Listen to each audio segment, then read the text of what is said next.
दरम्यान देशभरातून हजारो पाकिस्तानी नागरिक आले कुठून असा सवाल आजच्या सामनाच्या अग्रलेखातून करण्यात आलाय। देशाची राजधानी असलेल्या दिल्लीमध्ये हजारो पाकिस्तानी बिनभोभाटपणे राहत असतील तर देशाच्या सुरक्षेशी तो मोठा खेळ आहे।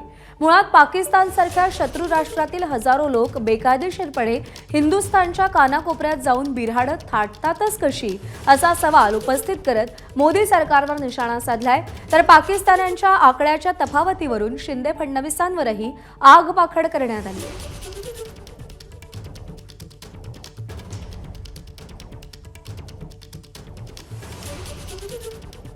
सामनाच्या अग्रलेखातले महत्त्वाचे मुद्दे। भारतात पाकिस्तानी बिनभोभाटपणे राहत असतील तर देशाच्या सुरक्षेशी तो मोठा खेळ आहे। मुळात पाकिस्तानसारख्या शत्रू राष्ट्रातील हजारो लोक बेकायदेशीरपणे हिंदुस्थानच्या कानाकोपऱ्यात जाऊन बिऱ्हाडत थाटतातच कशी, हे एवढे आले कुठून। पुन्हा पहलगामच्या हल्ल्यानंतरच हिंदुस्थानात राहणाऱ्या हजारो पाकिस्तानी नागरिकांची आठवण झाली।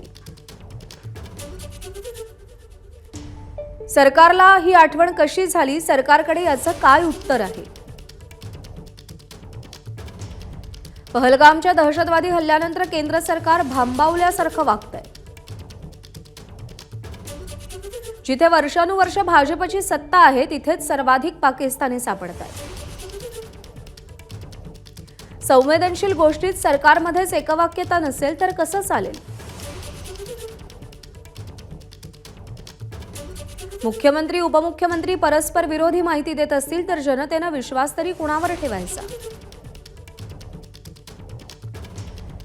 सीमेवर सुरक्षा दलांचा खडा पहारा असताना या घुसखोरांची बिळं कशी निर्माण झाली।